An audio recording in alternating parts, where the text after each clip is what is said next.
आरे बा rehabilitation assistance rule 2026 ଏହି ନିୟମ ଅନୁସାରେ କେଉଁମାନଙ୍କୁ ଚାକିରି ମିଳିବ ଏବଂ କେଉଁ ପଦବୀରେ ଚାକିରି ମିଳିବ।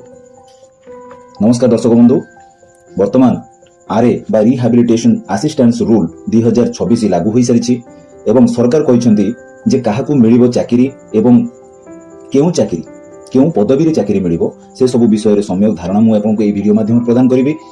ଏ ମୃତ ସରକାରୀ କର୍ମଚାରୀ ଯଦି କୌଣସି ସରକାରୀ କର୍ମଚାରୀ ମୃତ ହୋଇଯାଇଛନ୍ତି ତାଙ୍କ ପରିବାରର ଜଣେ ଯୋଗ୍ୟ ସଦସ୍ୟଙ୍କୁ ନିଯୁକ୍ତି ପାଇଁ ବିଚାରକୁ ନିଆଯିବ।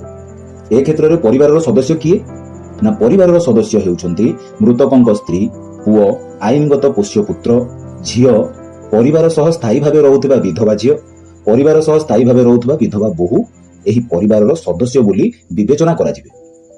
ଆଉ ଗୋଟିଏ ମୁଖ୍ୟ ପଏଣ୍ଟ, ବିବାହିତ ଝିଅଙ୍କୁ ମଧ୍ୟ ଏହି ଅନୁକମ୍ପାମୂଳକ ନିଯୁକ୍ତି ପ୍ରଦାନ କରାଯାଇପାରେ ଯଦି ସେ ନିଜର ନିର୍ଭରଶୀଳତା ପ୍ରମାଣ କରିପାରନ୍ତି ଏବଂ ଅନ୍ୟାନ୍ୟ ଯୋଗ୍ୟତା ଯାହା ରହିଛି ଏହି ସ୍କିମ୍ ଅନୁଯାୟୀ ସେ ଯଦି ସେହି ଯୋଗ୍ୟତାକୁ ପୂରଣ କରିପାରିଲେ ତେବେ ବିବାହିତ ଝିଅଙ୍କୁ ମଧ୍ୟ ଏହି ଆର୍ଏସ୍ ସ୍କିମ୍ ଅଣ୍ଡରରେ ବିଚାରକୁ ନିଆଯାଇପାରେ।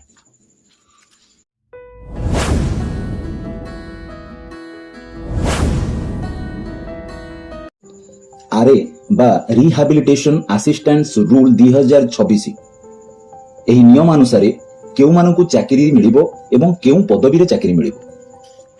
ନମସ୍କାର ଦର୍ଶକ ବନ୍ଧୁ, ବର୍ତ୍ତମାନ ଆରେ ବା ରିହାବିଲିଟେସନ ଆସିଷ୍ଟାନ୍ସ ରୁଲ 2026 ଲାଗୁ ହୋଇସାରିଛି ଏବଂ ସରକାର କହିଛନ୍ତି ଯେ କାହାକୁ ମିଳିବ ଚାକିରି ଏବଂ କେଉଁ ପଦବୀରେ ଚାକିରି ମିଳିବ ସେ ସବୁ ବିଷୟରେ ସମ୍ୟକ ଧାରଣା ମୁଁ ଆପଣଙ୍କୁ ଏହି ଭିଡିଓ ମାଧ୍ୟମରେ ପ୍ରଦାନ କରିବି। ଏ ମୃତ ସରକାରୀ କର୍ମଚାରୀ ଯଦି କୌଣସି ସରକାରୀ କର୍ମଚାରୀ ମୃତ ହୋଇଯାଇଛନ୍ତି ତାଙ୍କ ପରିବାରର ଜଣେ ଯୋଗ୍ୟ ସଦସ୍ୟଙ୍କୁ ନିଯୁକ୍ତି ପାଇଁ ବିଚାରକୁ ନିଆଯିବ।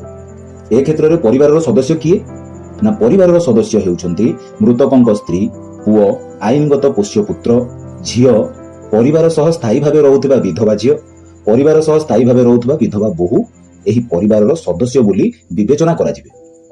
ଆଉ ଗୋଟିଏ ମୁଖ୍ୟ ପଏଣ୍ଟ, ବିବାହିତ ଝିଅଙ୍କୁ ମଧ୍ୟ ଏହି ଅନୁକମ୍ପାମୂଳକ ନିଯୁକ୍ତି ପ୍ରଦାନ କରାଯାଇପାରେ ଯଦି ସେ ନିଜର ନିର୍ଭରଶୀଳତା ପ୍ରମାଣ କରିପାରନ୍ତି ଏବଂ ଅନ୍ୟାନ୍ୟ ଯୋଗ୍ୟତା ଯାହା ରହିଛି ଏହି ସ୍କିମ୍ ଅନୁଯାୟୀ ସେ ଯଦି ସେହି ଯୋଗ୍ୟତାକୁ ପୂରଣ କରିପାରିଲେ ତେବେ ବିବାହିତ ଝିଅଙ୍କୁ ମଧ୍ୟ ଏହି ଆର୍ଏସ୍ ସ୍କିମ୍ ଅଣ୍ଡରରେ ବିଚାରକୁ ନିଆଯାଇପାରେ।